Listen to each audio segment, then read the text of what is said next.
ఇంత ప్రఖ్యాతమైనటువంటి క్షేత్రం, మహర్షి తపస్సు కారణంగా స్వయంభూగా పరమాత్మ వెలసినటువంటి ఈ క్షేత్రాన్ని ఇంత పెద్ద ఎత్తున దర్శనం చేసి ఎంతో సంతోషదాయకం.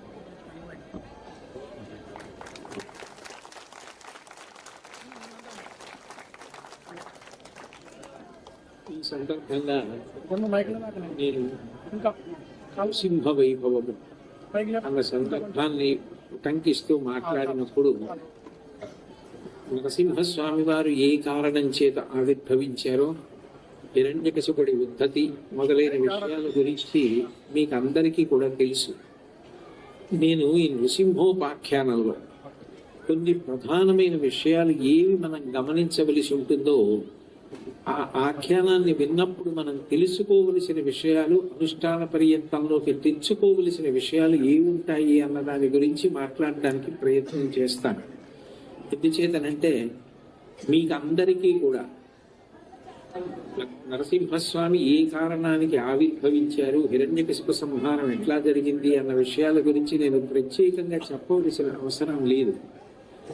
అంతకన్నా అసలు స్వామివారు ఆవిర్భవించినటువంటి ఆ ఇతివృత్తంలో మనం తెలుసుకోవలసిన విషయాలు ఏమున్నాయి అన్న దాని మీద దృష్టి సారించిన కారణం చేత మనకి ఎక్కువ అభ్యున్నతి కలిగే అవకాశం ఉంటుంది. నిజానికి నృసింహోపాఖ్యానంలో హిరణ్యాక్షుడు మరణించిన తరువాత హిరణ్యకశిపుడు మాట్లాడిన వేదాంతం వింటే ఇంత గొప్పవాడు, ఇంత మహాభక్తుడు ఎక్కడుంటాడు అనిపిస్తుంది. చాలా తక్కువ ప్రసంగంలోనే నిజానికి వేదాంతాన్ని అంతటినీ కూడా, పరబ్రహ్మ తత్వాన్ని, ఆ భక్తి యొక్క అవసరాన్ని, జీవుల యొక్క శాశ్వతత్వ లేమిని అంత బాగా ప్రతిపాదిస్తాడు. ఇన్ని ప్రతిపాదించినటువంటి హిరణ్యకశిపుడు మళ్ళీ వెంటనే తనకి మృత్యువు లేకుండా బ్రహ్మగారి దగ్గర వరం కోసమని తపస్సు కోసం పెడతాడు.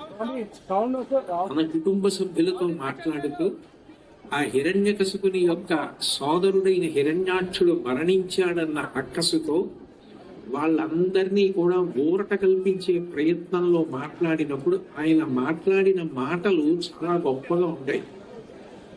నిజానికి ఇవన్నీ కూడా మాట్లాడడం కాదు, లోపల ఎంత నమ్మి ఉన్నాడు అన్నది అత్యంత ప్రధానమైన విషయం. నిజానికి హిరణ్యకశిపుడు ఏది మాట్లాడాడో దాన్ని ఆచరించిన వాడు అయ్యుంటే ఆయన కూడా ఒక మహర్షి సమానుడై ఉండేవాడు.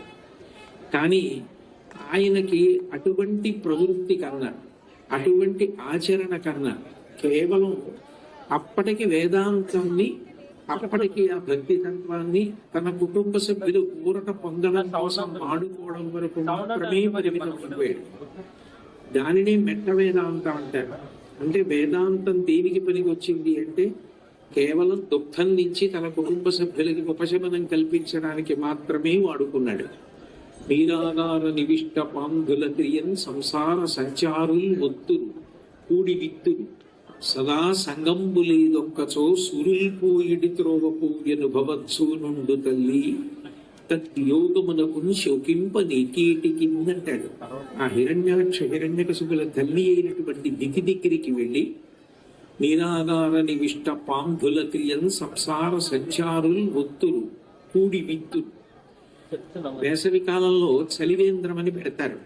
అక్కడ చల్లటి మంచినీళ్లు కానీ మజ్జిగ కానీ ఇస్తూ ఉంటారు. ఎవరు తూర్పు నుంచి పశ్చిమాన్ని పెడుతూ ఉంటారు, కొంతమంది పశ్చిమాన్ని నుంచి తూర్పుకి పెడుతూ ఉంటారు. ఇద్దరికి దాహార్తి, ఇద్దరు దాహంతో బాధపడుతూ ఉంటారు. ఇద్దరు కూడా చలివేంద్రంలో కలుసుకుంటారు. కలుసుకున్న ఇద్దరు మంచినీళ్లు తాగిన తరువాత మీరు ఎటువైపు నుంచి వస్తున్నారు, మీరు ఎటువైపు నుంచి వస్తున్నారు అని పలకరించుకుంటారు.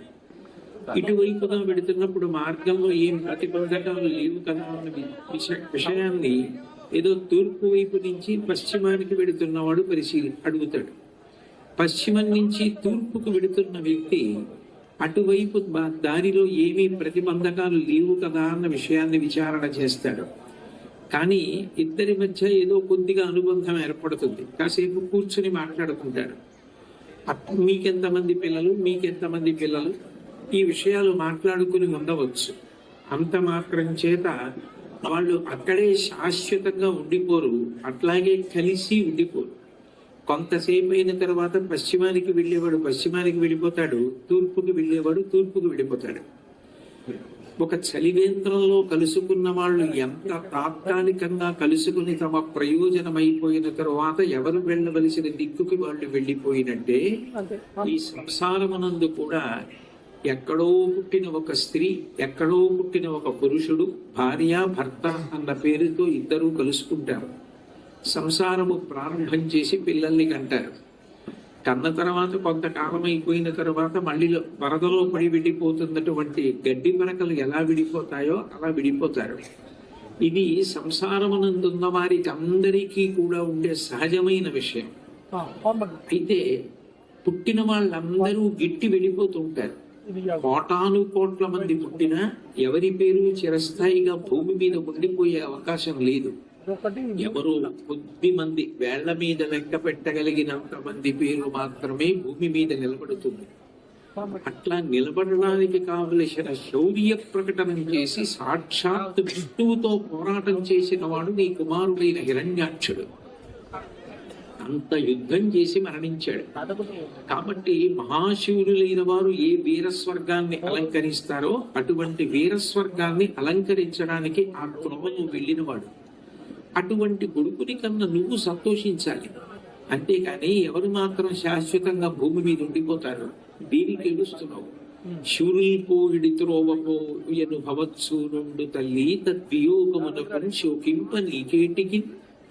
ఆ కుమారుడు మరణించాడని ఎందుకు ఏడుస్తున్నావు అని వేదాంత. అట్లాగే శౌచ మార్జవం ఎప్పుడూ కూడా శరీరాన్ని శౌచంతో ఉంచుకోవాలి. ఎందుకంటే ఈ శరీరంలోంచి నిరంతరం మలినము ఊరుతూ ఉంటుంది. ముక్కులోకి కానివ్వండి, కళ్ళల్లో పుసులు కానివ్వండి, మలమూత్రములు కాని నిరంతరము ఊరుతూ ఉంటాయి. ఊటబావిలోంచి ఊట వచ్చినట్టు ఊరుతాయి. అశౌచమును శరీరము పొందుతుంది కాబట్టి స్నానం చేసి శరీరాన్ని శుభ్రంగా ఉంచుకోవాలి. ఆర్జవం అంటే త్రికరణ శుద్ధి. నోటితో ఏం చెప్తున్నాడో, శరీరంతో ఏం చేస్తున్నాడో అది మనసులో భావన చెయ్యాలి. బ్రహ్మచర్య మహింసాచ, బ్రహ్మచర్యం పాటించడం, జీవులను హింసించకుండా ఉండడం. శారీరం తప ఉచ్యతే, అది శరీరంతో చేసే తపస్సు. అనుద్వేగకరం వాక్యం సత్యం ప్రియహితం చేయత్, స్వాధ్యాయాభ్యసనం చైవ వాంగ్మయం తప ఉచ్యతే అంటాడు. భగవంతుడిచ్చినటువంటి నోటితో చేసే తపస్సు ఒకటి ఉంటుంది. అనుద్వేగకరం వాక్యం, ఇతరులు బాధపడకుండా, ఉద్వేగం పొందకుండా మాట మీద నియంత్రణ పొంది ఉండడం. సత్యం ప్రియహితం చేయత్, మాట్లాడేటప్పుడు అవతల వారికి ప్రియంగా మాట్లాడడం, సత్యము మాత్రమే మాట్లాడడం. స్వాధ్యాయాభ్యసనం చేయవ, ఎప్పుడు వేదము, పురాణములు, ఇతిహాసములు, ఉపనిషత్తులు మొదలైనవి చదువుకుంటూ ఉండడం, వాటి గురించి మాట్లాడుతుండడం. అది వాంగ్మయం తపముచ్యతే, అది నోటితో చేసే తపస్సు. మూడవది మనస్సుతో చేసే తపస్సు ఉంటుంది. మనఃప్రసాద సౌమ్యత్వం, మౌనమాత్మ వినిగ్రహ, భావ సంశుద్ధిరిత్యేత తపో మానసముచ్యతే అంటాడు. ఎప్పుడూ ప్రసన్నంగా ఉండడం, మంచి విషయాల గురించి ఆలోచిస్తూ ఉండడం, శాంత స్వభావంతో ఉండి ఏవి ఉద్వేగములు కల్పించవో అటువంటి విషయములు నిరంతరము మనసుకి ఆశ్చర్యంగా ఇచ్చి ఆలోచిస్తూ ఉండడం మనసుతో చేసే తపస్సు. ఈశ్వర కటాక్షమును పొంది తరించాలనుకున్నవాడు ఇటువంటి తపస్సు చేస్తాడు. అట్లా కాదు, చాలా తొందరగా నాకు ఈశ్వర కటాక్షం కావాలనుకున్న వాళ్ళు ఉగ్రమైన తపస్సు చేస్తారు. అంటే అసలు శరీర భ్రాంతిని కూడా విడిచిపెట్టేసి ఒంటి నిండా పురుగులు పట్టి, పుట్టలు పట్టి, పాములు పట్టి, చెట్లు పెరిగిపోతే దాని మీద పక్షులు గూడు కట్టుకుని అరిచినా సరే వినపడనంత ఉగ్రమైన తపస్సు చేస్తాడు. హిరణ్యకశిపుడు మందర పర్వతానికి వెళ్ళి అంత గొప్ప తపస్సు చేశాడు. అంత గొప్ప తపస్సు చేస్తే హోమ ధూమం, ఆ వేడి పొగ, అగ్ని జ్వాల ఆయన యొక్క బ్రహ్మస్థానంలోంచి పైకి లేచి, అంత గొప్ప తపస్సు. అది ఎవరో తప్ప చెయ్యలేని తపస్సు. దేవతలు, ఋషులు అందరూ సృష్టికర్త అయిన బ్రహ్మగారి దగ్గరికి వెళ్ళారు. ఇది ఒక అకాల ప్రళయ జ్వాల. ఈ జ్వాల చేత తప్పించిపోతోంది సృష్టి అంతా. ఈ జ్వాల ఉపశాంతి పొందాలి అంటే ఈ తపస్సు చేస్తున్న రాక్షసుని కోరిక ఏదో అది తీరాలి. కాబట్టి మీరు వెళ్ళి ఆయన కోరిక తీర్చమని అడిగారు. అంటే సమస్త ప్రాణులు సంక్షోభం పొందేలా తపస్సు చేశాడు. అది ఉగ్ర తపస్సు అంటారు. అట్లా కాకుండా ఒక్కొక్క తపస్సు ఎలా ఉంటుంది అంటే తాను తరిస్తాడు, తాను తరించడం కాదు, తాను వెళ్ళిపోయిన తర్వాత యుగాలు మారిపోయినా కూడా అంత సాత్విక తపస్సు చేశాడు. కాబట్టి ప్రాణులు జన్మతః ఉండవలసిన వైరాన్ని కూడా మర్చిపోతాయి. మీకు ఒక ఉదాహరణ చెప్పాలి అంటే శంకర భగవత్పాదులు దక్షిణ దేశంలో శృంగగిరి క్షేత్రానికి వెళ్ళేటప్పటికీ అక్కడ ఒక పెద్ద కప్ప వేసవి కాలంలో ఇక కదలలేక ఎండ వేడి తట్టుకోలేక సూక్షించి ఉంది. దాన్ని చూసి జాలి చెంది ఒక నాగుపాము పడగబట్టి దానికి విశ్రాంతినిచ్చింది. శంకరాచార్యుల వారు చూశారు. జన్మతః వైరం నాగుపాముకి కప్పకి. కప్ప సూక్షించిపోతుందని నాగుపాము పడగబట్టింది అంటే ఈ రెండు ప్రాణులు వైరం కూడా మరిచిపోయేంత గొప్ప శాంతి ఏదో ఇక్కడ ఉంది. ఈ శాంతికి కారణం ఏమై ఉంటుంది అని దివ్య దృష్టితో పరికించారు. అక్కడ త్రేతాయుగంలో ఋష్యశృంగుడు తపస్సు చేశాడు.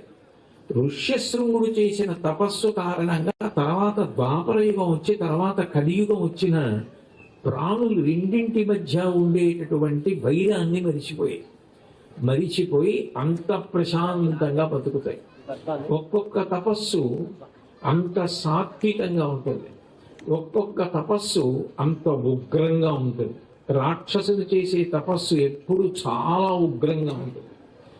లోకములనన్నిటినీ రక్షించాలి కాబట్టి బ్రహ్మగారు వెంటనే హంసవాహనం మీద బయలుదేరి హిరణ్యకశిపుడి దగ్గరికి వచ్చాడు. వచ్చి హిరణ్యకశిపుడిని అడిగాడు, నీకేం కావాలని. ఆయన బాహ్య స్మృతిని పొందాలి కదా. అందుకని ఆయన తన కమండలంలో ఉండేటటువంటి నియమ జలం అంటారు. అంటే ఆయన సంధ్యావందనం చేసుకోవడానికి, ఆయన నియమముల వ్యాపారమును నిర్వహించడానికి వాడుకునేటటువంటి దివ్య జలం. అది ఆకాశమునందు ప్రవహించేటటువంటి గంగ, మందాకిని అని పిలుస్తారు. భూమి మీద ప్రవహిస్తే భాగీరథి, పాతాళంలో ప్రవహిస్తే భోగవతి, త్రిపథగా 3 పేర్లతో గంగ ప్రవహిస్తుంది.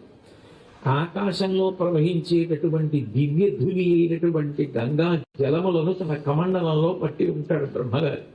నియమ వ్యాపార జలమది. అటువంటి దివ్య జలాన్ని హిరణ్యకశిపుని యొక్క శరీరం మీద చల్లాడు. అప్పటికి శుష్కించిపోయి అస్థిపంజరం ఒక్కటే మిగిలిందా అన్నట్టుగా ఉన్నాడు. ఈగలు, పురుగులు మొదలైనవన్నీ శరీరంలో ఉన్న రక్తమాంసములు తినేసే, ఎముకలు మాత్రం మిగిలి. బ్రహ్మగారి చేతి కమండలములో ఉన్న దివ్య జలము యొక్క స్పర్శ కలగగానే హిరణ్యకశిపుడు మళ్ళీ యవ్వనాన్ని పొంది మళ్ళీ పైకి లేచాడంటే సృష్టికర్త యొక్క కమండల జలం అంత శక్తివంతం. ఆయన యవ్వనాన్ని పొంది హిరణ్యకశిపుడు లేచి బ్రహ్మగారిని స్తోత్రం చేశాడు. ఇది రాక్షసులకు ఉండే భక్తికి ఉండే విశేషం. వాళ్ళు బ్రహ్మగారి గురించి తపస్సు చేస్తారు, బ్రహ్మగారిని స్తోత్రం చేస్తారు, మీరు ఇంతటి వారు అంతటి వారు అంటారు. ఇన్ని చేసిన తర్వాత తపస్సు చేసిన వాడికి ప్రత్యక్షమై వరం ఇవ్వవలసిన అవసరం బ్రహ్మగారికి ఉంటుంది. అందుకని నీకేం కావాలని అడుగుతాడు బ్రహ్మగారు.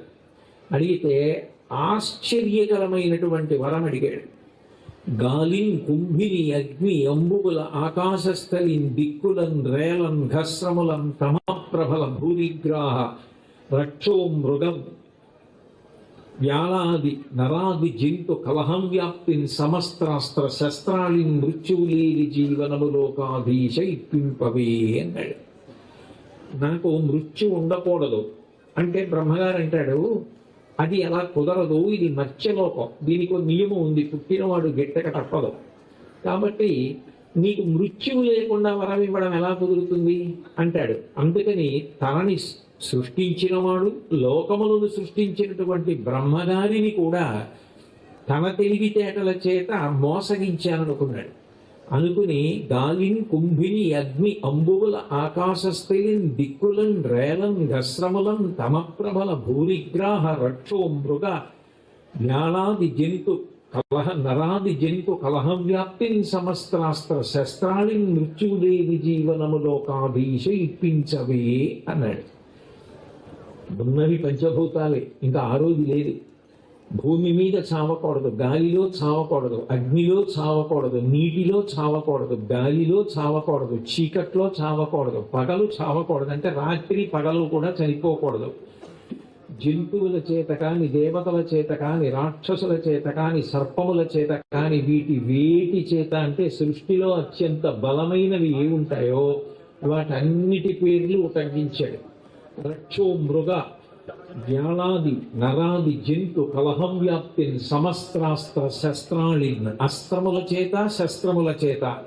అస్త్రము అంటే అభిమంత్రిస్తే వెళ్ళి చంపుతుంది. రామాయణంలో రామచంద్రమూర్తి గడ్డిపరక మీద బ్రహ్మాస్త్రాన్ని అభిమంత్రించి విడిచిపెట్టాడు. గడ్డిపరక మీద అభిమంత్రించిన అది బ్రహ్మాస్త్రమై వెళ్ళిపోతుంది. మంత్రించి విడిచిపెడితే వెళ్ళేది అస్త్రము. తనకున్నటువంటి శక్తిని ఆయుధంలోకి ప్రవేశపెట్టి వాడుకుంటే శస్త్రం. కత్తి పెట్టి కానీ లేదా గద పెట్టి కానీ అవతల వారిని సంహరించాలనుకున్నారనుకోండి, లేకపోతే శూలం విసిరి కానీ చంపాలనుకుంటే యువతల వారి శక్తి ఎంత ఉందో అది అవతల ఆయుధంలోకి ప్రవేశిస్తుంది. అది శస్త్రం అంటారు. అటువంటి అస్త్రము చేత కాని శస్త్రము చేత కాని నేను మరణించకూడదన్నాడు. ఇందుకు ఇవన్నీ అంటే తన మనసులో 3 కోరికలు ఉన్నాయి. ఒకటి, తాను దివ్యమైనటువంటి భోగములను అనుభవించాలి.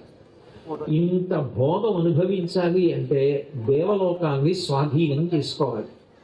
3 లోకములలో తన మాట కాదనగలిగిన వాడు ఉండకూడదు. అన్నిటిని మించి మృత్యువు అన్న భయం ఉందనుకోండి, ఎన్ని అనుభవించినా నేను చనిపోతానేమోనన్న భయం ఉండిపోతుంది. చనిపోతే ఏమవుతుంది? జ్ఞానికి ఆ భయం ఉండదు, భక్తుడికి ఆ భయం ఉండదు. చనిపోతే ఏమవుతుంది? శరీరం ఉండదు. ఈ శరీరం ఉంటే నేను ఈ భోగాలన్నీ అనుభవించగలను. ఈ శరీరం పోతే ఎట్లా? కాబట్టి శరీరం ఉండిపోవాలి. ఏది ఉండదని ఈశ్వరుడు శాసనం చేశాడో దాన్ని తిరగరాసి ఈ శరీరం ఉండిపోవాలి అని కోరుకోవడమే రాక్షసత్వం. అంటే ఈశ్వరుని నియమానికి వ్యతిరేకమైనటువంటి ఆలోచన చేయడం. చేసి నేను ఈ శరీరంతో శాశ్వతంగా ఉండిపోవాలంటే మృత్యు ఉండకూడదు. అందుకని ఈ వరాలు అడిగాడు. ఇంత తపస్సు నువ్వు చేసినప్పుడు నీకు నేను అటువంటి వరం ఇవ్వడం మర్యాద కాబట్టి వరం ఇస్తున్నాను. కానీ ఇంత గొప్ప వరం ఎవరికి ఇవ్వలేదు, నీకు ఇచ్చాను. నువ్వు ధార్మికుడవై భక్తి తత్పరుడవై సుగుణములతో ఈ వరములను సద్వినియోగం చేసుకో అని బ్రహ్మగారు చెప్పాడు. బ్రహ్మగారు మంచి మాట చెప్పి పంపించారు. కానీ ఆయన ఇచ్చిన వరం కావాలి, ఆయన ఇచ్చిన శక్తి కావాలి తప్ప నిజానికి బ్రహ్మగారు చెప్పిన మంచి మాట హిరణ్యకశిపుడికి అక్కర్లేదు. ఏది ఉండకూడదో నృసింహోపాఖ్యానం చదువుకున్నప్పుడు మనం నేర్చుకోవాలి. మనమేదో భగవంతుణ్ణి ఏది ఉండకూడదో నృసింహోపాఖ్యానం చదువుకున్నప్పుడు మనం నేర్చుకోవాలి. మనమేదో భగవంతుణ్ణి మోసగించగలిగినంత తెలివితేటలు మనకు ఉంటాయనుకోవడం కన్నా అత్యాశ ఇంకొకటి ఉండదు. ఆయన కన్నా మేధస్సు లోకంలో ఉండదు. సుమేధ మేధజోధన్య సత్యమేధ ధరాధర, ఆయనే సుమేధ, అదే ఆయనే బుద్ధికారకుడు. అటువంటి భగవంతుడి యొక్క బుద్ధిని మనం మోసగించి ఆయన దగ్గర ఏవో వరాలు పుచ్చుకొని శాశ్వతత్వాన్ని పొందగలవా? అంతమంది బాధపడినా పర్వాలేదు, నేనొక్కడిని సంతోషిస్తే చాలు. ఇదే రాక్షసత్వం.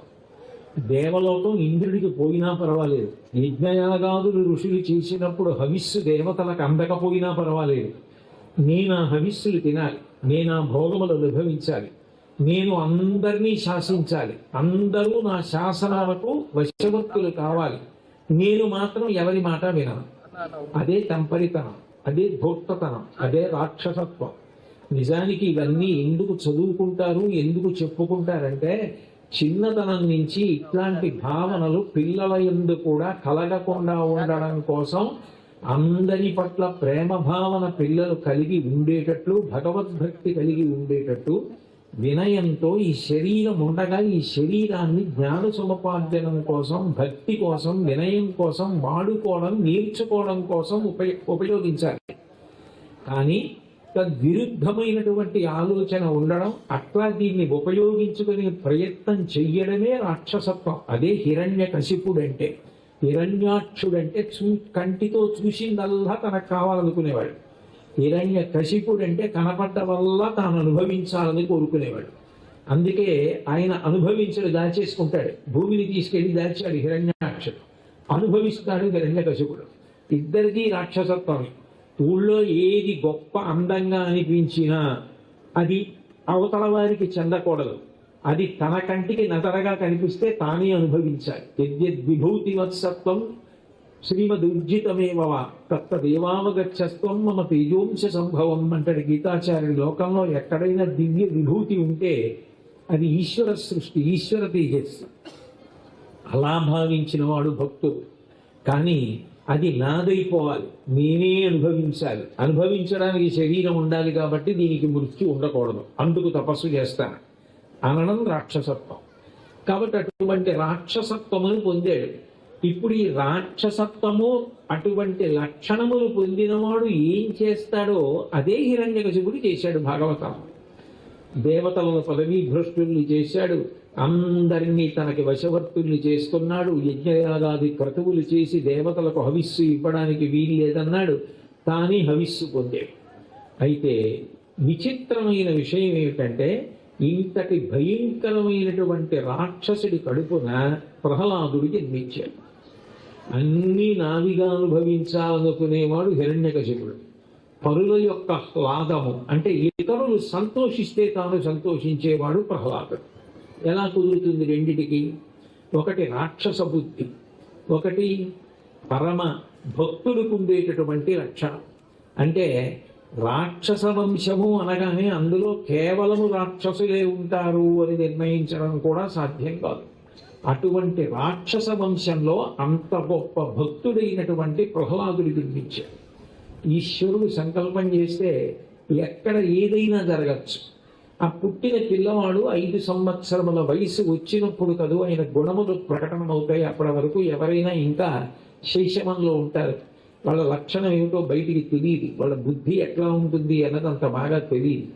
5 సంవత్సరముల వయసు వచ్చేటప్పటికి ప్రహ్లాదుడి యొక్క గుణములు ప్రకటనము కావడం మొదలయ్యాయి.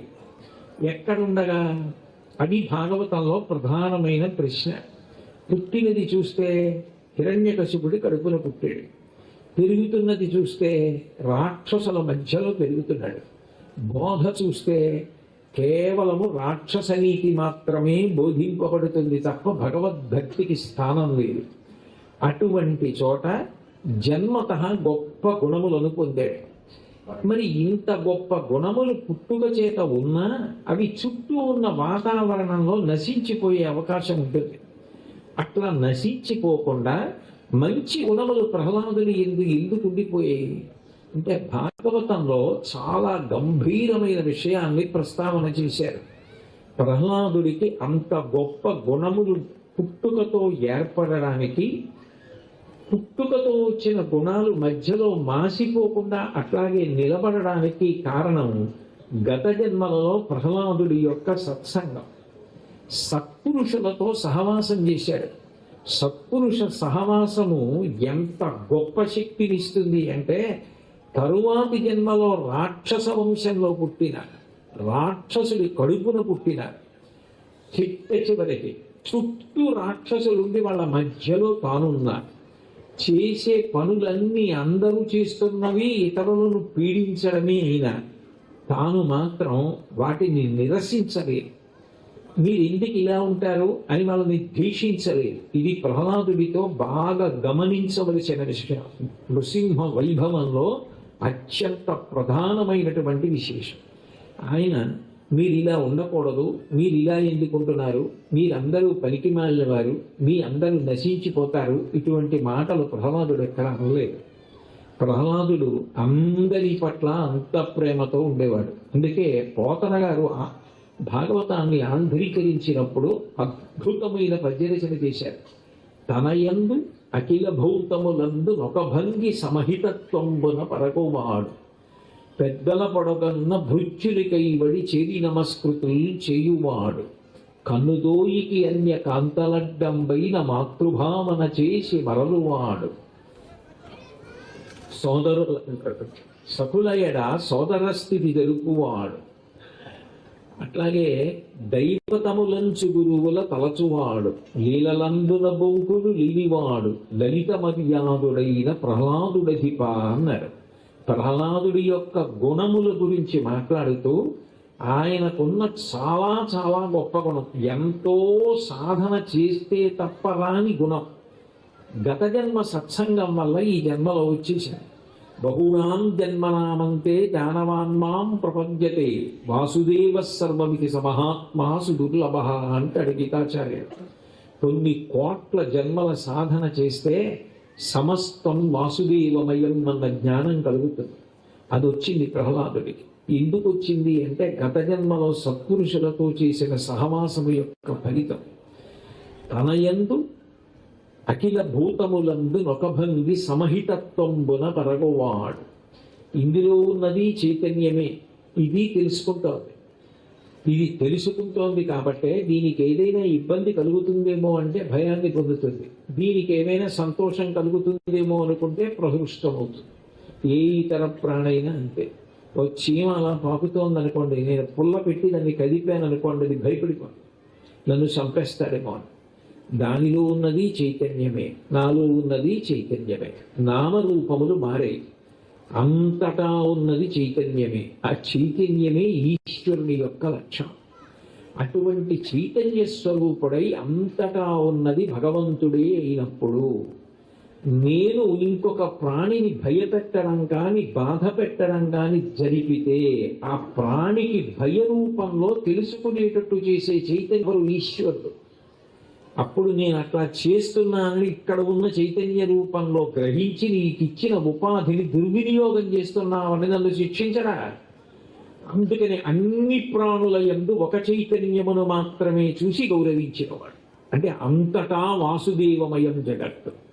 తన యందు అఖిల భూతములందు ఒక భంగి సమహితత్వంబున మరుగువాడు.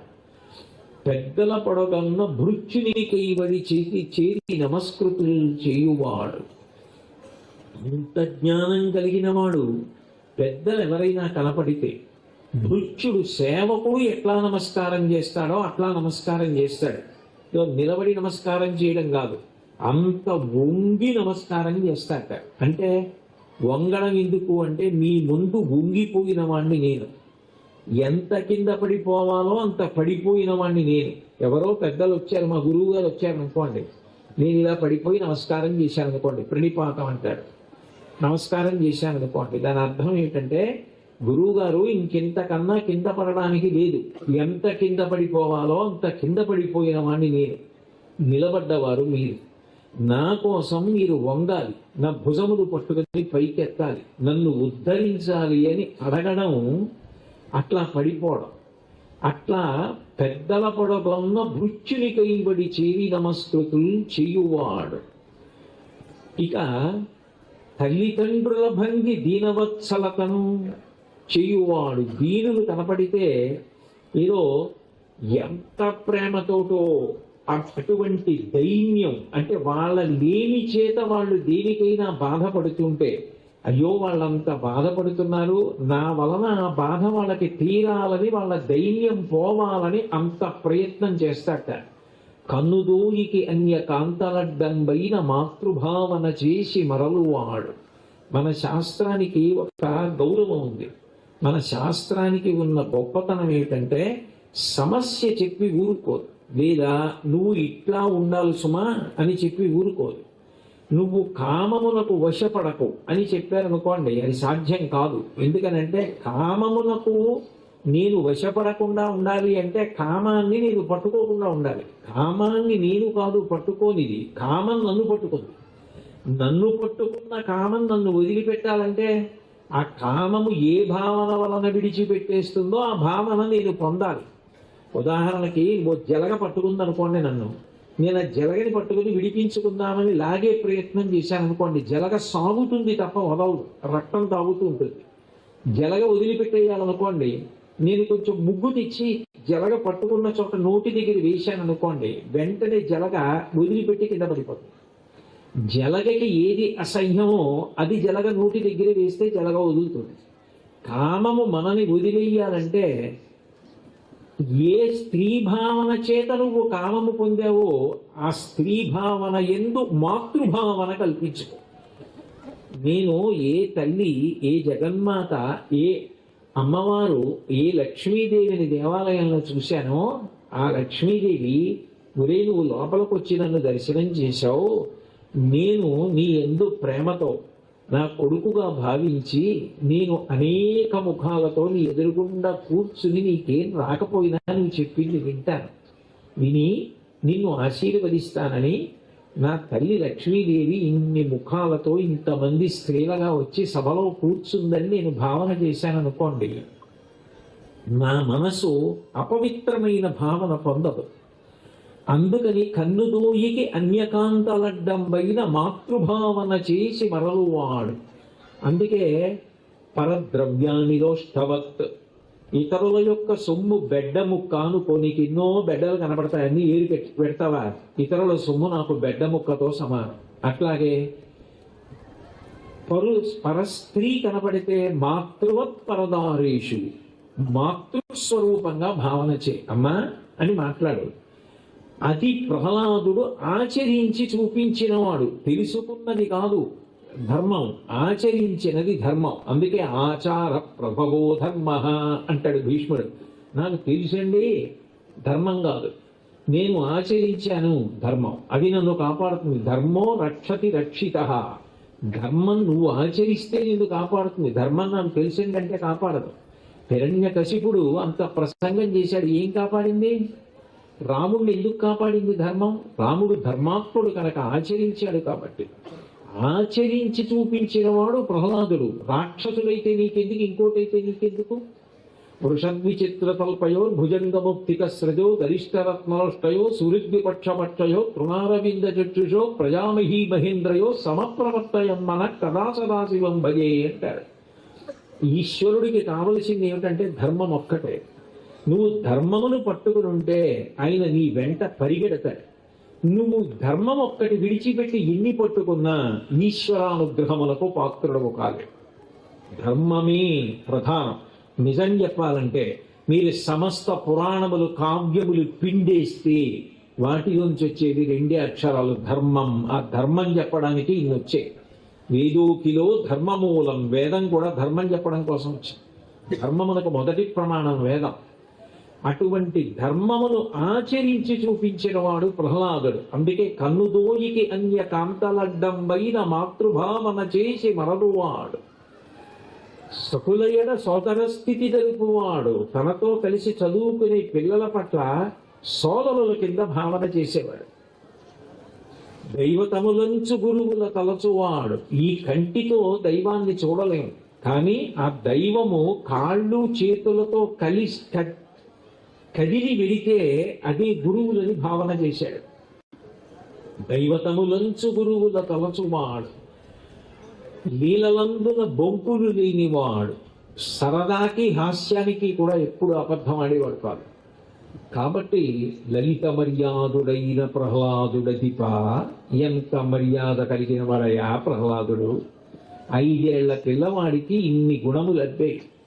ఒక్క మాట అన్నారు పోతన గారు, ఒక రాక్షస పిల్లవాడి గురించి మాట్లాడుతూ అన్నారు, అసలు ఆ ప్రహ్లాదుడికి ఎన్ని గుణములున్నాయి అంటే, గుణనిధియకు ప్రహ్లాదుని గుణములు అనేకములు కలవు, గురుకాలములను గణితింప నశక్యములు, ఫణిపతికి బృహస్పతికి భాషాపతికి అన్నారు. ప్రహ్లాదుడు అంటే గుణనిధి, ఆయన యందు సమస్త సుగుణములు ఉన్నాయి. ప్రహ్లాదుడికి ఎన్ని మంచి గుణాలు ఉన్నాయి అని మీరు అడిగారనుకోండి, అవి చెప్పడానికి ఫణిపతికి 1000 తలలు ఉన్నటువంటి ఆదిశేషుడికి సాధ్యం కాదు. బృహస్పతి దేవగురువు అయినా కూడా బృహస్పతి చెప్పలేడు. ఫణిపతికి, బృహస్పతికి, భాషాపతికి, సరస్వతీదేవి భర్త, 4 ముఖములున్నవాడు, 4 ముఖములతో ఎప్పుడు వేదం చెప్పేవాడు. బ్రహ్మగారికి కూడా ప్రహ్లాదుని యొక్క గుణములు చెప్పడం సాధ్యం కాదు. అన్ని గుణములు కలిగినవాడు, అంత ఆచరణ కలిగినవాడు.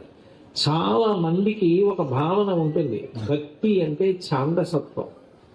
భక్తి ఇప్పుడే ఎందుకండి అంటారు. ఎవరైనా పిల్లలకి మీరు భక్తిగా ఉండవలసిన అవసరం గురించి చెప్పే ప్రయత్నం చేసినా, చిన్నపిల్లలు ఎవరైనా భక్తికి సంబంధించిన విషయాలు వినే ప్రయత్నం చేసినా, ఇప్పటి నుంచి నీకెందుకురా ఇవన్నీ, ఇప్పుడు అక్కర్లేదు, ఏదో పదవీ విరమణ చేసిన తర్వాత అప్పుడు అన్న భావనతో ఉంటారు.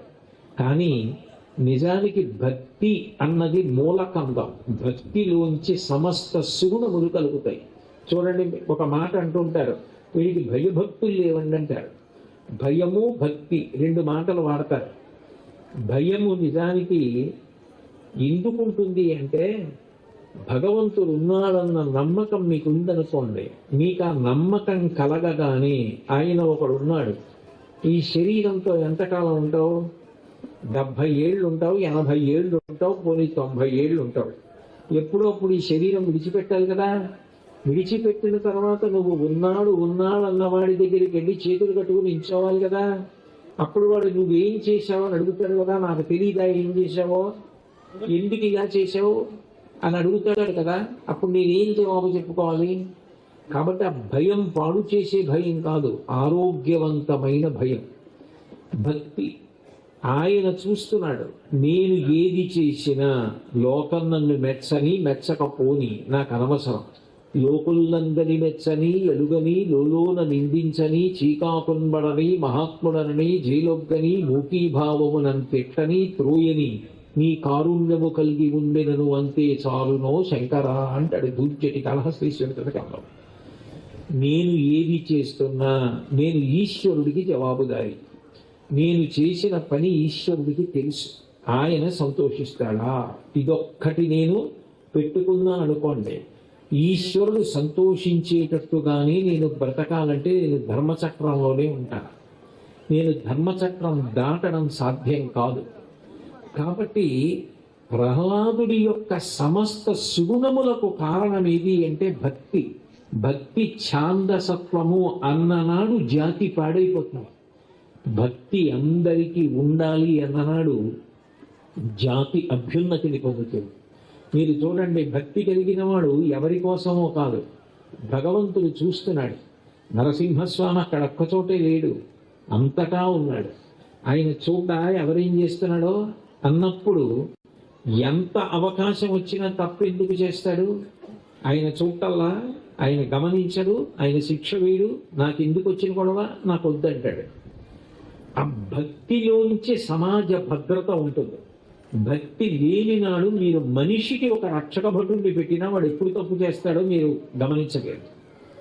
ఆ రక్షక భటుడి బుద్ధి కూడా యామార్చి వీడు తప్పు చేస్తాడు. ఎవరికి వాడు భక్తి కలిగి ఉన్నాడనుకోండి, ఎప్పుడూ తప్పు చేయడు. ప్రహ్లాదుడి భక్తి ఎటువంటి భక్తి అంటే, ప్రహ్లాదుడు స్మరణలకు ప్రతినిధి. మనసు చేత స్మరిస్తూ ఉంటాడు ఎప్పుడు. అసలు పోతన గారు ఎట్లా అంధీకరించారో ఆ పద్యాలు అంత అద్భుతంగా పడ్డాయి. పానీయంబులు త్రాగుచున్ పొడుచుచున్ భాషించుచున్ హాసలీలా నిద్రాదులు చేయుచున్ తిరుగుచున్ లక్షించుచున్ సంతత శ్రీమన్నారాయణ పాదపద్మయుగళీ చింతామృతాస్వాద సంధానుండై మరచన్ సురారిసుకుడే తద్విషమున్ భువరా అన్నారు. పానీయంబులు త్రాగుచున్, మంచినీళ్లు తాగుతూ ఉంటే ప్రహ్లాదుడికి భగవంతుడి జ్ఞాపకానికి వచ్చేవాడు. ఎలా గుర్తొస్తాడు అంటే, నేను ఈ బయట ఏమున్నాయన్న విషయాన్ని పరిశీలిస్తాను. నిజానికి నీటి మీద ప్రాణములు ఆధారపడి ఉంటాయి. అటువంటి నీరు శరీరంలో అయిపోతోందనుకోండి, ప్రాణములు శోషించిపోతాయి. లోపల నీరు అయిపోతోంది, నీరు పొయ్యాలని నేను గమనించుకోనప్పుడు దాహం రూపంలో ఈశ్వరుడు మాట్లాడతాడు, నీలో నీరు అయిపోతోంది, నీరు పొయ్యి అని. ఆ నీటికి ఈశ్వరుడు ఒక ధర్మం పెట్టాడు. ఏమిటా ధర్మం అంటే, నీరు పల్లమునకు పెడుతుంది, అగ్ని అయితే పైకి లేస్తుంది. అగ్ని పైకి లేస్తుంది కాబట్టి యజ్ఞయాగాది క్రతువులు చేయగలుగుతాం. అగ్ని పైకి లేస్తుంది కాబట్టి వంట చేసుకోగలుగుతున్నాం. నీరు కిందకి వెడుతుంది. నీరు కిందకి వెడుతుందన్నది దృష్టిలో పెట్టుకునే ఈశ్వరుడు కడుపు కిందకి పెట్టాడు, నోరు పైకి పెట్టాడు. ప్రాణములు శోషించిపోతుంటే నీరు గుటక వెయ్యగానే కడుపులోకి వెళ్ళి ప్రాణములు రక్షింపబడుతున్నాయి. అదే ఈశ్వరుడు నేను అట్లా ఎందుకు సృష్టించాలి, మీరు నా మాట ఎంత విన్నారు కనుక అని నేను ఇక నుంచి నోరు కిందకి పెట్టి కడుపు పైకి పెడతానని అనుకోండి. ఎట్లా బ్రతుకుతాం? ఎట్లా సాధ్యం అవుతుంది? ఈశ్వరుడి శరీర నిర్మాణంలో ఎంత దయ ఉంది! భూతములకు ఒక నిర్ణయం చేయడంలో నీరు ప్రవహించి మనం ఉన్న చోటుకు వస్తే తప్ప బ్రతకలేము. అందుకని పల్లమునకు నీరు వచ్చేటట్టుగా చేశాడు. ఎంత అనుగ్రహమూర్తి! దాహం ఇస్తే ఆయనకి భగవంతుడి జ్ఞాపకానికి వచ్చాడు. త్రావుచు పొడుచుచు తింటున్నప్పుడు గుర్తొచ్చాడు. 32 కఠినమైనటువంటి పళ్ళ, దాని మధ్యలో మెత్తటి నాలుక మీద రసాంకురాల, అవి రుచి చెప్పాలా?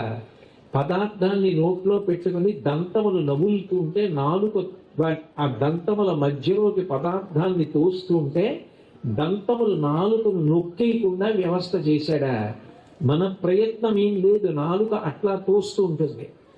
మళ్ళీ అది ముద్ద కింద తయారైన తర్వాత ఆ ముద్ద లోపలికి వెళ్ళడం కష్టమని లాలాజలం పుడుతూ ఉండాలా? అట్లాగా ఆ పుడుతున్నది జిగురుగా ఉండి ముద్దని తీసుకుని కంఠంలోంచి లోపలికి జారాలా?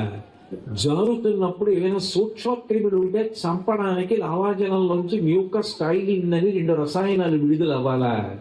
అదంతా అప్పుడు లోపలికి జారిన తర్వాత కవ్వం తిప్పినట్టు తిప్పి ఆయన జీర్ణం చెయ్యాలా? ఎవరు పెట్టాడు ఈ వ్యవస్థ? ఎంత అద్భుతం! నేనేమో రుచి చేత సంతోషం పొందాలా? ఇంత అనుగ్రహమా? పానీయంబులు త్రావుచున్ పుడుచుచున్ భాషించుచున్. సమస్త ప్రాణులలో ఏ ప్రాణి మాట్లాడలేదా? నేను ఒక్కడిని మాట్లాడగలనా మనిషిని? నాకు మాట ఇచ్చాడా? మాట చేత నేను తరించిపోవచ్చా? ఇంత అదృష్టం ఇచ్చాడా అని మాట్లాడేటప్పుడు ఈశ్వరుణ్ణి స్మరించేవాడు. అంటే మనసు ఈశ్వరుణ్ణి ప్రతి కార్యమునందు స్మరిస్తే ఏమవుతుంది అంటే, మీరు ఒకటి జ్ఞాపకం పెట్టుకోవాలి, ఇవన్నీ ఈశ్వరానుగ్రహంతో జరుగుతున్నాయి అని జ్ఞాపకానికి వస్తోంది అనుకోండి. మీరప్పుడు ఆ శక్తిని ఎట్లా దుర్వినియోగం చేస్తారు నాకు చెప్పండి. నోటిలో తిన్నది కడుపులోకి జారడానికి ఈశ్వరుడు ఇంత వ్యవస్థ చేసి నన్ను నిలబెడుతున్నాడు అని మీరు గ్రహిస్తే, ఏది పడితే అది, ఏది తినకూడదో అది, ఏది తాగకూడదో అది నోట్లోంచి మీరు లోపల యజ్ఞం జరిగినప్పుడు అగ్నిహోత్రం లేచినట్టు అహం వైశ్వానరో భూత్వా ప్రాణినాం దేహమాశ్రిత ప్రాణాపాన సమాయుక్తం పచాంగ్యన్నం చతుర్విధం అని అగ్ని రగులుతుంటే దాంట్లో మీరు పోయగలరా? మీరు హోమం చేయకపోతే వదిలేయండి, ఆవు నెయ్యి పోయకపోతే, హవిస్సు వేయకపోతే, తులసిదళం వేయకపోతే, మారేడికాయ వేయకపోతే వదిలేయండి. కానీ అందులో పొయ్యకూడదు పోస్తారా? మరి ఇందులో ఎలా పోయగలరు? భక్తి కలిగిన తర్వాత స్మరణలకు ప్రతినిధిగా నిలబడ్డాడు ఆయన. అందుకని ఆయన భగవంతుణ్ణి స్మరించని క్షణం లేదు. విచిత్రం ఏమిటి? మన చుట్టుపక్కల ఉన్న వాతావరణము చేత ప్రభావితమవుతుంది. నా చుట్టూ ఎవరున్నారో ఏం చేస్తున్నారో దాని చేత మనసు ప్రభావితం అవుతుంది.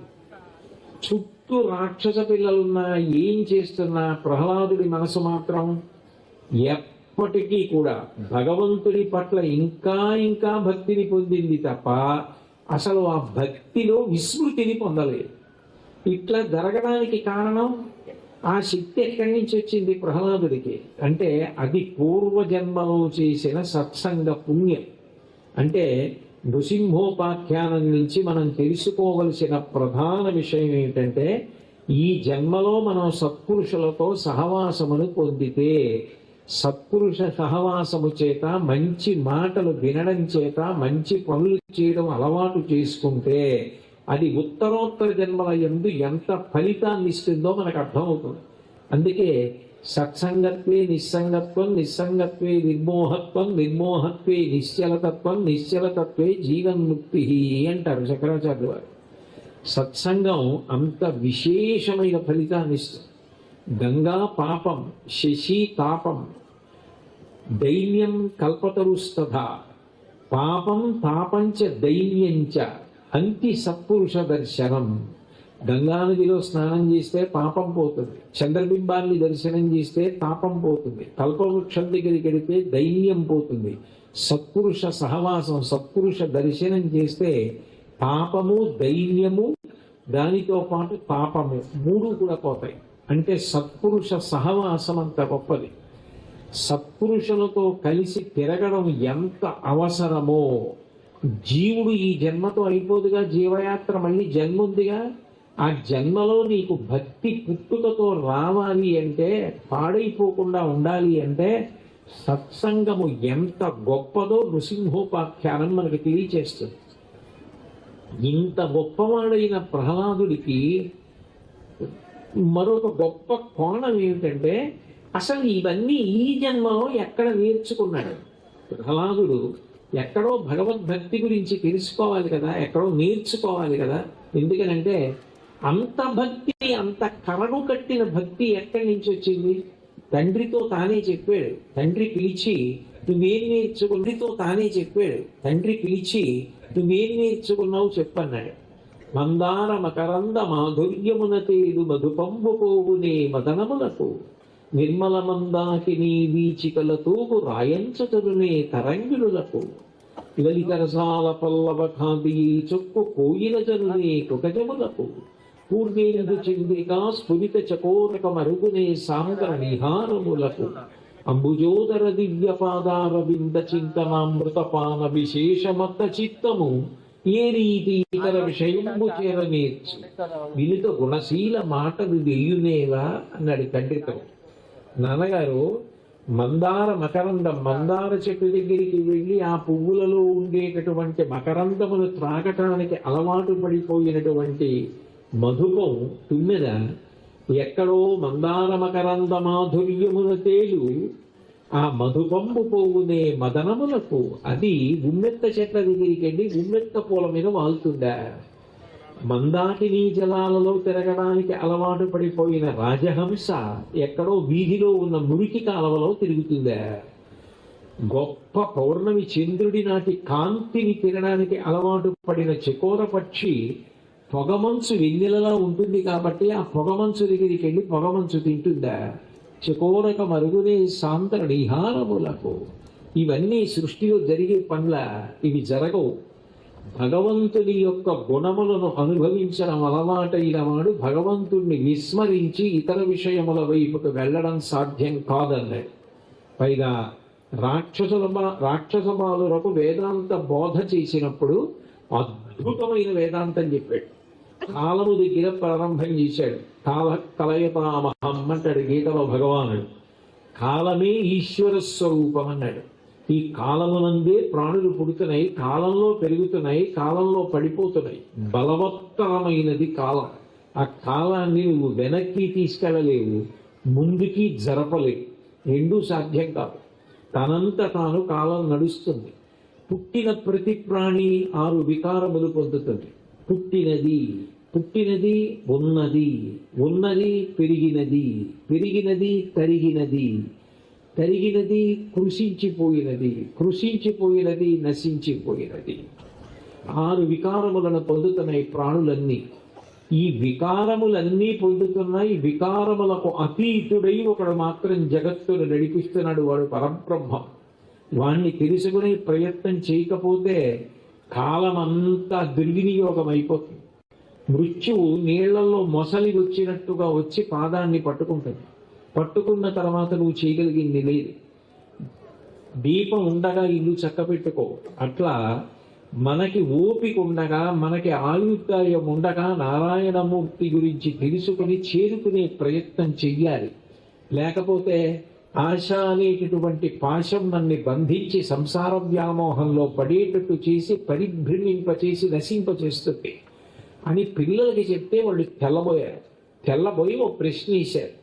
ఏమయ్యా, నువ్వు పుట్టింది మా అందరితో పాటు ఇక్కడే పుట్టావు, నువ్వు పెరిగింది మా అందరితో కలిసి పెరిగావు, మేమందరం ఏ గురువు గారి దగ్గర నేర్చుకుంటున్నామో ఆ గురువు గారి దగ్గరే నేర్చుకుంటున్నాం. చంద్రుడు అమర్కుడు అని శుక్రాచార్యులు గారి పిల్లలు, వాళ్ళే నీకు పాఠం చెప్తున్నారు. ఆ పాఠమే మేము వింటున్నాం, ఆ పాఠమే నువ్వు వింటున్నావు. అసలు నువ్వు ఎప్పుడైనా ఎక్కడికైనా వెళ్ళావా అంటే నువ్వు వెళ్ళింది లేదు, నువ్వు ఎక్కడ చూసింది లేదు, నువ్వు ఎవరి దగ్గర విన్నది లేదు. మరి నీకు ఇదంతా ఎలా వచ్చిందని అడిగాడు. అడిగితే ఆయన ఒక అద్భుతమైన మాట చెప్పాడు.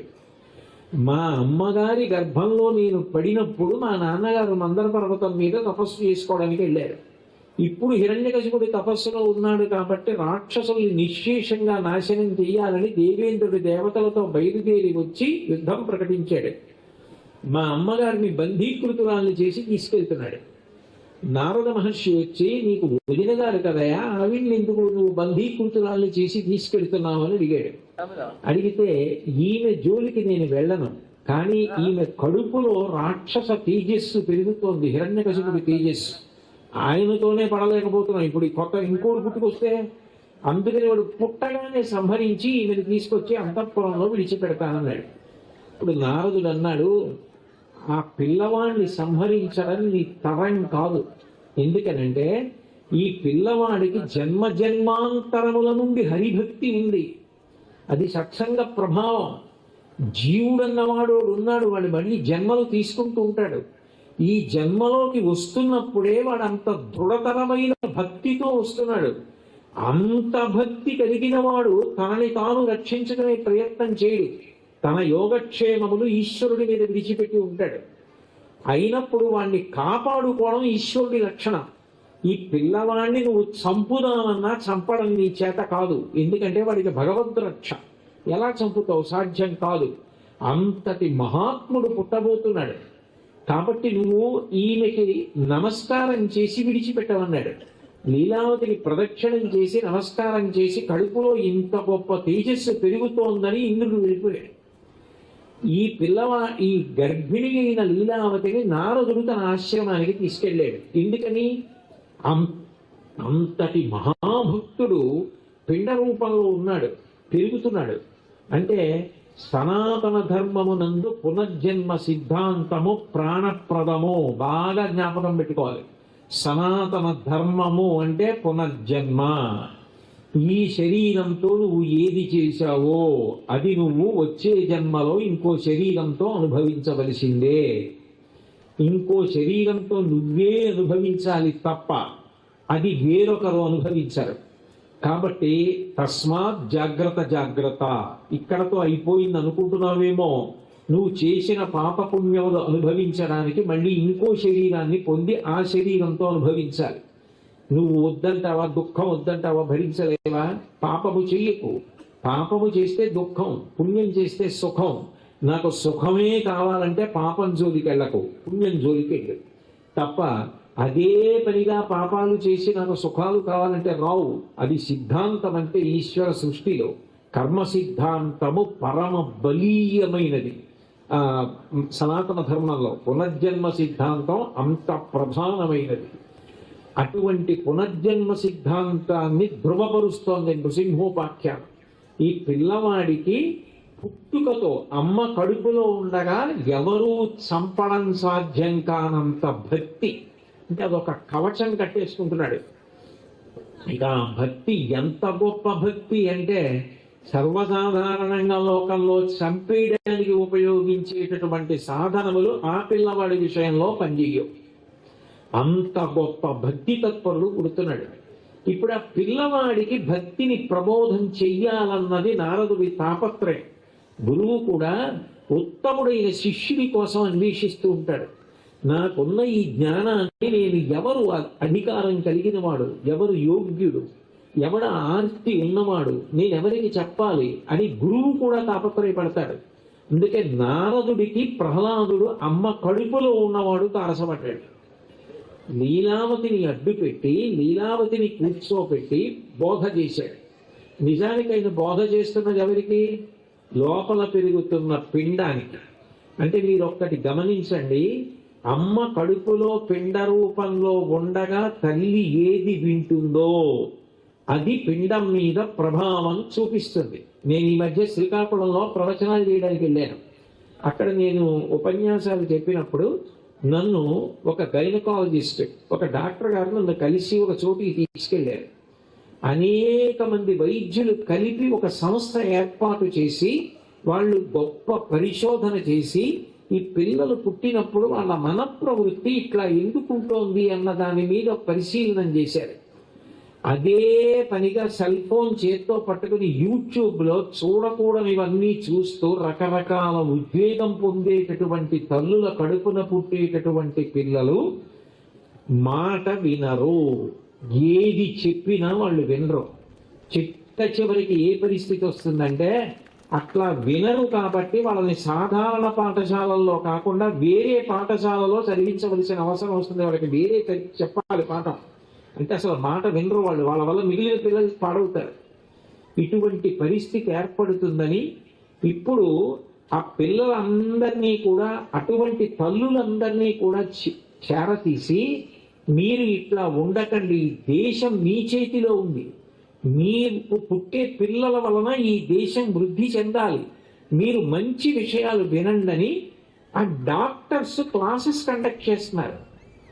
కండక్ట్ చేసి వాళ్ళకి మంచి సంగీతం వినిపించడం, భాగవతం వినిపించడం, కృష్ణలీలలు వినిపించడం, రామాయణంలోంచి స్కందోత్పత్తి వినిపించడం, ఇటువంటివన్నీ కూడా గర్భిణీ స్త్రీలకు వినిపిస్తే పుట్టిన పిల్లలు ఎలా ఉన్నారు అని పరిశీలిస్తే పరమ సత్వగుణం కలిగి చెప్పిన మాట వినేటటువంటి పిల్లలుగా ఉన్నారు. నేను చెప్పింది అబద్ధము అని మీరు అనుకుంటే, ఒకవేళ ఈయనేదో అభూత కల్పన చెప్తున్నాడు అని మీరు అనుకుంటే, శ్రీకాకుళంలో డాక్టర్ హర్షవల్లి అని ఒక డాక్టర్ గారు ఉన్నారు. ఆవిడ ప్రఖ్యాతి వహించిన గైనకాలజిస్ట్. మీరు ఆవిడికి ఫోన్ చేసి, చాగంటి కోటేశ్వరరావు గారు ఇలా చెప్పారు యాదగిరిగుట్టలో, నిజమేనా, వైద్యులు అట్లాంటి పని చేసి ఈ విషయం నిజమని నిర్ధారించారా అని అడగండి. నేను అబద్ధం చెప్పానేమో మీకు తెలుస్తుంది. నేను చెప్తే ఛాందసం అనొచ్చు, అది ఒక డాక్టర్లు చెప్తున్న మాట ఇవ్వాల. దాన్ని చెప్పింది నృసింహోపాఖ్యానం. చిన్నతనంలో గురువు ఎవరి కోసం చెప్పాడంటే లీలావతి కోసం కాదు, ప్రహ్లాదుడి కోసం. గర్భస్థ పిండం తల్లి వింటున్న దాన్ని వింటూ ఉంటుంది. తల్లి ఏది తిందో దానిలో ఉన్న శక్తివంతమైన సారాన్ని పుచ్చుకుని ఆహారంగా మార్చుకుంటుంది. శరీరం పెరుగుతుంది, సప్త ధాతువులు ఏర్పడతాయి. ఏర్పడినప్పుడు తల్లి వింటున్నది పైకి తల్లి అంటూ వింటున్నా లోపల పిండం కూడా వింటుంది. లోపల ఉన్న పిండం అంత సంస్కారవంతమైన జీవుడున్న పిండం. అందుకే లీలావతిని ఉద్దేశించి నారదుడు ఏం చెప్తున్నాడో అదంతా కడుపులో ఉన్న ప్రహ్లాదుడు విన్నాడు. విచిత్రం ఏంటంటే ప్రహ్లాదుడు పుట్టిన తర్వాత లీలావతి మరిచిపోయింది. విన్న లీలావతి మరిచిపోయింది. లోపల ఉన్న ప్రహ్లాదుడు మరిచిపోలేదు. ఎందుకు మరిచిపోలేదో రాక్షస బాలులతో చెప్పాడు. వెల్లిగొల నాటి నుండి ఉల్లసితంబైన దైవ యోగంబున ఉల్లంబున మరపు పొట్ట ఒకనాడైనన్ అన్నాడు. నాకు ఎప్పుడు నేను తల్లి కడుపులో ఉండగా విన్నది ఏదీ కూడా నేను మర్చిపోలేదు. ఎందుకు మర్చిపోలేదు అంటే రెండే కారణాలు. ఉల్లసితంబైన దైవ యోగంబున భాసిల్లెడు మునిమతమంతయు, లోపల ఉన్న పిండమునకు ఇది అందాలి అని బయట గురువు నారదుడు సంకల్పం చేశాడు. అందుకే లోపల ఉన్న నాకు అందింది నేను మరిచిపోకూడదని నారదుడు సంకల్పం చేశాడు. గురువుల అనుగ్రహం నాకుంది, ఆ పైన దైవానుగ్రహం ఉండడానికి కారణం గత జన్మల సత్సంగం. ఈ రెండు అనుగ్రహములు కలిసి వచ్చిన కారణం చేత ఉల్లంబున మరపు పుట్ట ఒకనాడైనన్. నాకు అసలు ఈ విషయాలు ఎప్పుడూ మరిచిపోవడం అన్న మాట ఉండదు. నాకు కలతలామలకములు అంటే ఈ జన్మలో చేసిన సాధన, ఈ జన్మలో చేసిన మంచి పనులు, ఈ జన్మలో చేసిన అధ్యయనం ఎంత గొప్ప స్థితికి తీసుకెళ్తుందో మనకు అర్థమవుతుంది. ప్రహ్లాదోపాఖ్యానంలో, నృసింహోపాఖ్యానంలో మీరు గమనించవలసినటువంటి మరొక గొప్ప విషయం ఏది అంటే, నిజానికి ప్రహ్లాదుడు రాక్షస వంశమునందు జన్మించిన వాడైనా ఆయన అన్ని ప్రాణులను ప్రేమించినటువంటి విధానం. ఆయన అన్నిటి యందు విష్ణువునే దర్శించాడు. దానికి పోతన గారు చేసినటువంటి అనువాదం, ఆయన రచించిన కొన్ని పద్యాలు పరమాద్భుతం. తన్ను నిశాచరుల్ పొడవ దైత్యకుమారుడు మాటిమాటి కోపన్నగశాయి, ఓ ధనుజ భంజన, ఓ జగదీశ, ఓ సర్వాపన్న శరణ్యయంచు లితించు కాని తా కన్నుల నీరుతాడు భయకంప సమేతుడు కాడుభూవరా. శూలాలు పట్టుకుని వచ్చి రాక్షసులు ఇలా పొడి చేస్తున్నారు. హిరణ్యకశిపుడు చంపేయమన్నాడు. పొడి చేస్తుంటే ఏం చేస్తారు? చేతులు అడ్డు పెట్టుకుంటారు సహజంగా. బాహువులుంటాడు, బంధురాజిలో దూరడు, ఘోరకృత్యమని దూరడు తండ్రిని, మిత్ర సంఘముంజీరడు, మాతృ సంఘము వసించు సువర్ణ గృహంబులోని కిందారడు, కావరేయనడు, కంటకింపడు. ఆయన కనీసం చేతులు కూడా అడ్డం పెట్టలేదు. తన్ను నిశాచరుని పొడవ దైత్య కుమారుడు మాటి మాటి కోపన్నగశాయి. తన్ని పొడి చేయడానికి వస్తున్న ఆ శూలంలో విష్ణువుని చూశాడు. అంత బహిష్ట తత్సర్వం వ్యాప్య నారాయణ స్థిత. అంతటా అలా చూడడం అంత తేలికైన విషయం కాదు. నేను ఒకప్పుడు ఒక సందర్భంలో ఆశ్చర్యపోయా. ఒక ఆయన గడియారం తీసుకెళ్లి ఇంట్లో పెడుతూనే ఇంట్లో మొదటి గదిలో బల్ల మీద పెట్టి లోపలికి వెళ్ళాడు. ఎవరో చూశాడు. ఆయనతో పాటు అలా వెళ్ళిపోతున్నవాడు ఎవరో చూశాడు. గబగబా లోపలికి వచ్చి ఆ గడియారం తీసుకుని వెళ్ళిపోయాడు. ఈయన మళ్ళీ బయటకు వచ్చి చూశాడు, గడియారం లేదు. అయ్యో గడియారం గడియారం ఎవరో పట్టుకెళ్ళి ఉంటాడని బయటకు వచ్చి చూశాడు. గడియారం గడియారం అన్నవాడు హఠాత్తుగా ఆగిపోయి లోపలికి వెళ్ళిపోయాడు. వెనక నేను వెళ్ళాను. ఏమంటే ఏమైంది అన్నాను. గడియారం పట్టుకుపోయాడంటే ఎవడో ఇప్పుడే ఇక్కడ పెట్టాను. మరి ఏమి వెతకపోయారా అన్నాను. ఏమని వెతకను? ఎవరు పట్టుకుపోయాడు అలా తెలుస్తుంది? ఆయన రోజు అభిషేకం చేసేటప్పుడు నమచ్చోరాయిచ షష్ప్యాయిచ పీన్యాయిచ శకప్యాయిచ ప్రవాహ్యాయిచ అంటారు. శివుడు దొంగ రూపంలో ఉంటాడని రోజు అభిషేకంలో చెప్పారు. నాకు అవసరం అన్నప్పుడు నాకు ఇచ్చాడు గడియారం. ఇంకోళ్ళు ఎవరికో చాలా అవసరం ఉంది, చోరుడు రూపంలో వచ్చి ఆయన పట్టుకెళ్ళాడు. కాబట్టి ఆయన వచ్చి నిలబడిన ప్రదేశానికి నమస్కారం చేసి అవడం మానేశాను. అదే అభిషేకం చేయడం వేరు, నీలా జీర్ణం అవ్వడం వేరు. నువ్వు రా మహానుభావుడు భక్తుడు అంటే అది ప్రహ్లాదుడు అంటే. తన్ను నిశాచరులు పొడవ దైత్య కుమారుడు మాటి మాటికో పన్నగశాయి. రక్షించమని కాదు, ఆయనకి విష్ణువు తప్ప ఇంకొకటి కనపడాలి. అంతటా విష్ణువే. ఈ భక్తి ఎందుకు వచ్చింది అంటే గత జన్మల సాధన. ఎక్కడో అక్కడ మొదలు పెడితే ఒక అడుగు మనం వేస్తే 100 అడుగులు పరమేశ్వరుడు మన వైపుకు వేస్తాడు. తన్ను నిశాచరుల్ పొడవ దైత్య కుమారుడు మాటి మాటి కోపన్నగశాయి. ఓ తనుజ భంజన, ఓ జగదీశ, ఓ సర్వాపన్న నివారణ అనుచు నుతించు కాని తా కన్నుల నీరుతాడు. కళ్ళమ్మట నీళ్లు లేవు, భయకంప సమేతుడు కడుభూవరా. ఆయనకి భయం లేదు, పులిగిపోడు. అంతటా విష్ణువే. నోటితో చెప్పడం వేరు. ఏదో నేను దృశ్యతే శ్రూయతే వా అంతర్బహిశ్చ తత్సర్వం వ్యాప్య నారాయణ స్థిత అండం వేరు. చూసే దాంట్లో వినపడే దాంట్లో పరబ్రహ్మమే అని చెప్పడం వేరు. పొడవడానికి వస్తున్న దాంట్లో కూడా విష్ణువుని చూసి అంతటా పరబ్రహ్మమే అని నిలబడగలిగినటువంటి స్థితి, అలా అందరినీ ప్రేమించగలిగిన స్థితి, ఎవ్వరినీ ద్వేషించకుండా ఉండగలిగిన స్థితి అయ్య బాబోయ్ ఊహలో కూడా సాధ్యం కాదు. అద్వేష్ట సర్వభూతానాం అంటాడు గీతాచార్యుడు. అసలు ప్రహ్లాదుడు ద్వేషించిన ప్రాణి లేదు. తనని చంపడానికి వచ్చిన వాళ్ళని కూడా అంత గౌరవంగానే మాట్లాడాడు తప్ప ఇది ఘోరకృత్యమని దూరుడు తండ్రిని, నాన్నగారి దేని పనండి అని నాన్నగారిని కూడా ఒక్క మాట అంటాడు. అంత సమస్త భూతములను ప్రేమించగలిగిన లక్షణం ఎంత గొప్ప విషయం. అన్నిటా ఈశ్వరుడు ఉన్నాడు అని అలా ప్రేమించాడు. ఆ ప్రహ్లాదుడి పేరు చెప్తే పరవశించిపోతాడు. అందుకే విష్ణువు అంత సంతోషపడిపోతాడు. అంతటి ఔదార్యము కలిగినటువంటి వాడు. ఇటువంటి ప్రహ్లాదుణ్ణి పట్టుకొని సంపాలన బుద్ధి హిరణ్యకశిపుడికి కలిగింది. అసలు అలా కలగడం ఎందుకు? ప్రహ్లాదుడు ఈయన కడుపున రావడం ఎందుకు అంటే భగవంతుడికో నియమం ఉంది. ఎవరో ప్రార్థన చేసి వాడిని చంపేయంటే ఆయన చంపడం. పంచభూతాల్లో గాలిలో కాదు, నిప్పులో కాదు, నీటిలో కాదు, లేకపోతే ఏదో భూమి మీద కాదు, పొడల మీద పడేసుకున్నాడు. లోపల కాదు, బయట కాదు, గడప మీద కూర్చున్నాడు. ప్రాణం ఉన్నది కాదు, ప్రాణము లేనిది కాదు. కోసేస్తే బాధపడదు, పెరుగుతుంది గోళ్ళు. కాబట్టి నాగళ్ళ లాంటి గోళ్ళు.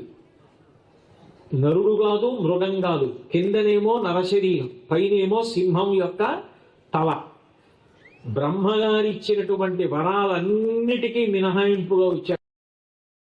దేవతలు కారు, యక్షులు కారు, కిన్నెరులు కారు, కింపురుషులు కారు, రాక్షసులు కారు, పన్నగములు కావు, అన్నిటికీ మినహాయింపు. నరసింహస్వరూపాన్ని పొందాడు.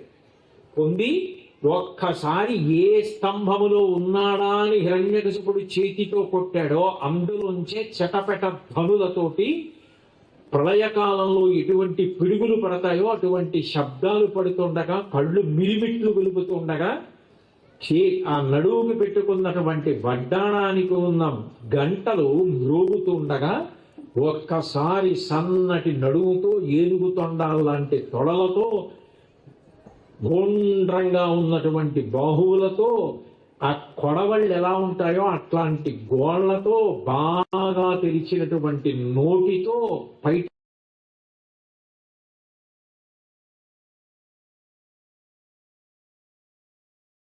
కనపడుతున్న కొంత ప్రయత్నం చేశాడు. ఒక్కసారి సింహగర్జన చేసి, స్వామికి పెద్ద కష్టమా ఇటువంటి పురుగులు నేరి పారేయడం, తీసి తొడల మీద వేసుకుని ఆ గోళ్లతో గుండెలు చీల్చేసి ఎట్లాగైతే చేతిలో ఉన్నటువంటి ఆ తౌగాళ్లతో మొక్కల మొదళ్ళని తెంపేస్తారో అలా ఎముకలు విరగ్గొట్టేశాడు. నెత్తులంతా పైకి తీసిపోసుకున్నాడు. ఆ హిరణ్యకశప సంహారం అయిపోయింది. మిగిలిన వాళ్ళు రౌద్రస్వరూపం అనుకుని భయపడ్డారు. కానీ చిన్ని ప్రహ్లాదుడు వెళ్ళి, స్వామి నీ రూపం చూసి భయపడతాననుకుంటున్నావా? నీ రూపం చూసి భయపడ్డావు.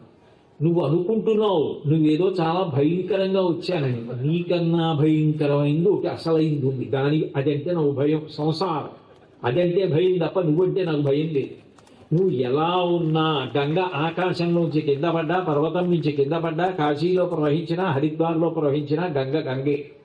అట్లా నువ్వు ఎప్పుడూ శాంతమూర్తివి, నన్ను అనుగ్రహించన్నాడు. ఎత్తి ఒళ్ళో కూర్చోబెట్టుకున్నాడు.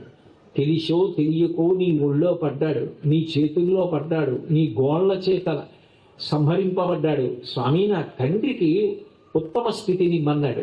ఎప్పుడు నా చేత స్పృశింపబడ్డాడో అప్పుడే నీ తండ్రి ఉత్తమగతులు పొందాడు. విచారించవద్దని ప్రహ్లాదుడికి రాజ్య పట్టాభిషేకం చేయించాడు. నరసింహస్వామి వారి గురించి చదువుకున్న విన్న అకాల మృత్యువు కూడా తొలగిపోతుంది అంటారు.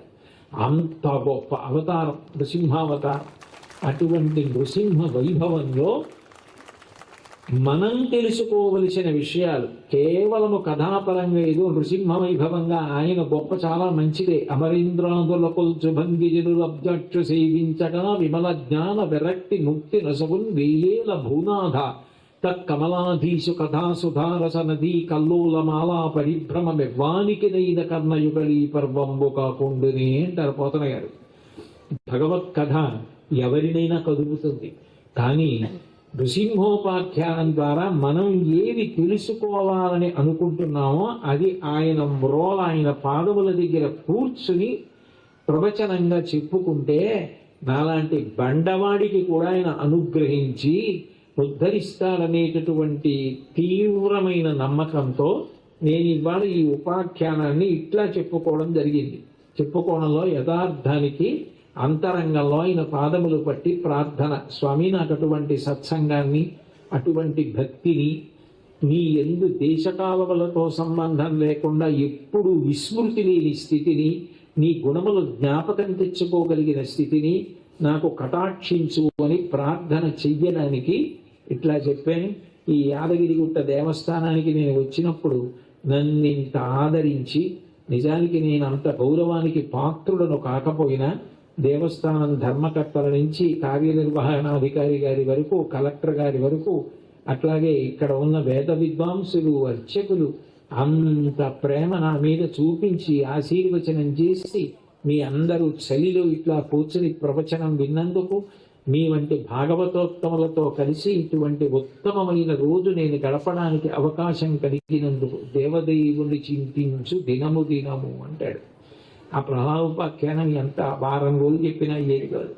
కాబట్టి మీ అందరికీ నా హృదయపూర్వకమైన శుభాభినందనలు తెలియజేస్తూ నరసింహస్వామి వారి పాదార విందములకు కోటి పర్యాయములు నా శిరస్సు పాటించి నమస్కరిస్తూ మీ అందరి దగ్గర సెలవు తీసుకుంటున్నాను. స్వస్తి. మంగళాశాసనపరై మదాచార్య